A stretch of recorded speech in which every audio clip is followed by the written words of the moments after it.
Men mange af de ting, som ligger på et intranet, kunne man jo lige så godt ligge i det åbne rum. Fordi hvis man gør det, så sætter man for det første signal, om man er en åben virksomhed, som sådan set godt vil fortælle om, jamen her har vi haft en intern succes med det, eller der har været nogle problemer i sidste uges tid med vores callcenter, eller hvad det er, at tage den åbent.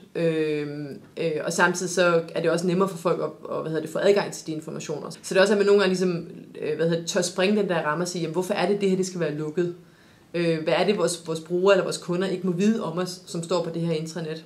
Og det er jo også, hvis man gerne vil gøre intranettet mere sådan Web 2.0-agtigt, som rigtig mange gerne vil, jamen så kan man jo også med fordel bruge nogle af de værktøjer, der allerede findes på nettet, som netop er åbne. Og sådan et redskab som Twitter for eksempel, er jo kendetegnet ved, det er helt vildt åbent, og folk sådan set kommunikerer mange interne ting om, hvad der foregår i deres virksomheder på det der åbne netværk. Så det er også et spørgsmål, om man omfavner nogle af de måder, som folk kommunikerer på i forvejen, for eksempel Twitter, som er nævnt, og Messenger, som er noget af det, der bliver brugt her internt i Berlingske til at kommunikere. Jamen, kan vi tænke det sammen med intranettet, og kan vi springe rammerne for, hvordan vi tillader vores medarbejdere at kommunikere med hinanden, ikke?